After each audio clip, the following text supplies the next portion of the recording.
As if Pride Month wasn't reason enough to celebrate, CNN and Fox News just totally destroyed Trump's Monday. Pour the mimosas. Welcome back to Occupy Democrats. I'm David Reddish. We have a pair of breaking stories for you today.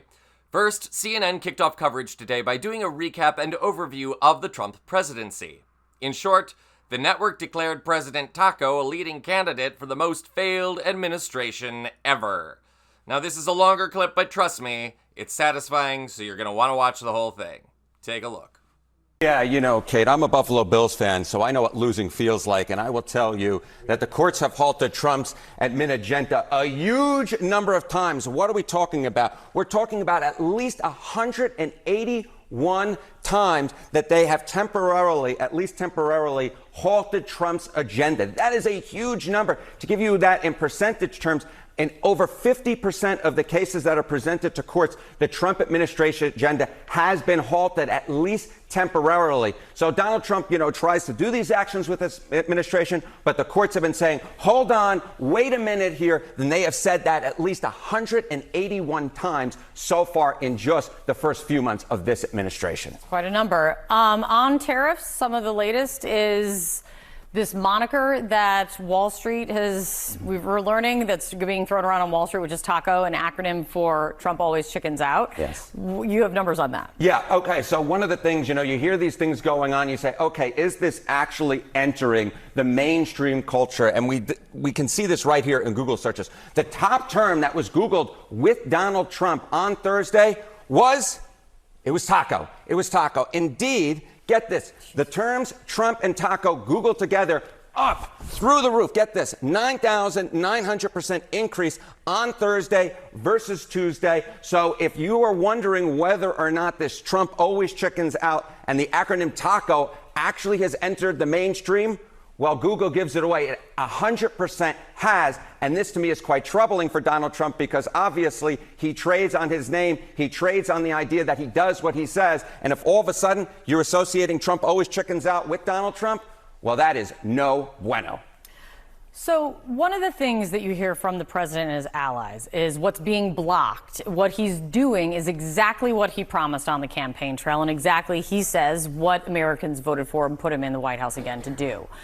How do you relate? How does it relate, and what are you saying in terms of how Americans feel about the president and campaign promises? Right, exactly right. If the injunctions are being put in by courts, if all of a sudden he's always chickening out when it comes to his, tariffs, then all of a sudden Donald Trump can't actually do what he promised to do. And that, of course, is Donald Trump's bread and butter.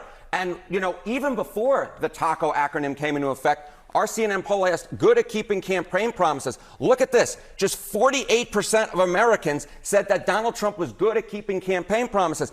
Joe Biden's number in April of 2021 was actually higher than that at 59%. Now, obviously, that Biden number would go down during his administration. But if you compare where Donald Trump is right now in his presidency to where Joe Biden was in his presidency, Donald Trump's trademark is keeping campaign promises, and less than 50% of Americans say he's doing a good job, and north of 50% of Americans saying he's doing a bad job on the thing that should be a hallmark for Donald Trump, and he is failing at that in the minds of the American public right now, Kate. This is an interesting baseline to keep, as you said, his ended up obviously falling. And to see where it goes from this baseline of campaign promises is very interesting, Harry. Thank you. Thank you. And if you think that's bad, wait until you hear what Fox News has to say.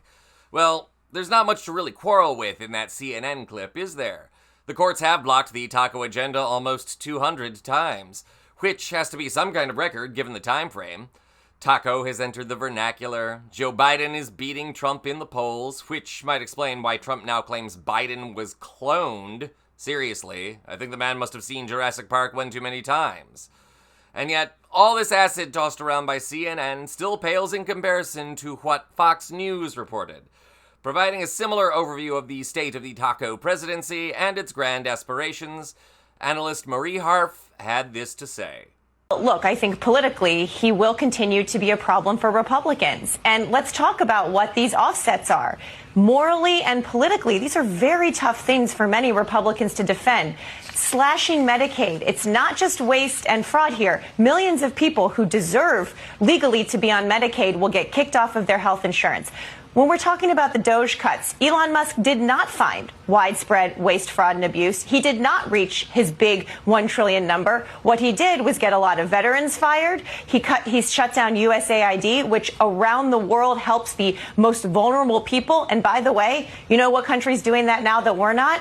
China. They are filling that vacuum. So Elon Musk standing up there with a chainsaw, talking about the average patriotic Americans who have served their country in the federal government across the country, not just in Washington, working for national parks, working for the Veterans Administration. That is a political message Republicans are going to have to continue defending, and that is a very difficult one, Shannon. And that's part of why Elon's leaving, but they're going to have to keep owning that all the way through the midterms. Oh yes, Fox News, Trump's adoptive network, the channel that gave him political legitimacy through countless calls into their garbage tabloid talk shows, has turned on Donald Trump on, of all issues, Medicaid. Fox News is correct in reporting that Trump's budget abomination, which passed the House by just a single vote, would kick at least 8 million people off their health care. Harf also leaves out the points that it would also vastly increase the deficit, which places even more burden on younger taxpayers, not to mention its tax cuts would go mostly to the top 5% of earners in this country.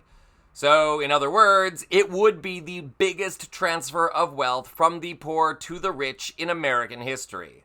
It might be the biggest in human history.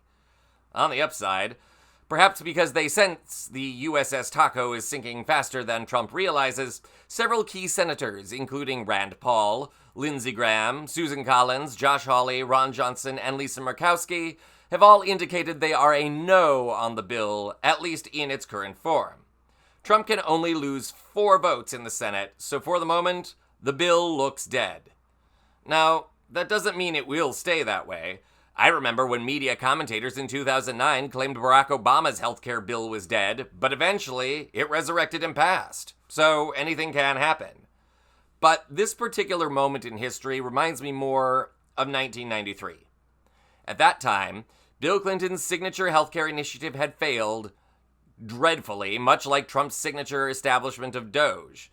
And Clinton's budget bill, which was nowhere near as radical as Trump's, at the time looked totally dead. In the end, it was saved by a single vote, which saved Clinton's presidency, but also cost the Democrats the House and the Senate 1 year later.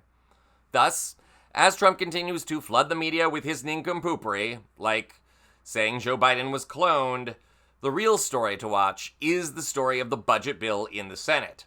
If it fails, Trump will be totally politically dead, and you can watch Republicans in Congress start backing away from his toxicity. Republicans in Congress will need to create a new bill to keep the government funded, one that doesn't have these kinds of tax breaks for the uber-rich, deficit increases, or that kicks the poor off their health care.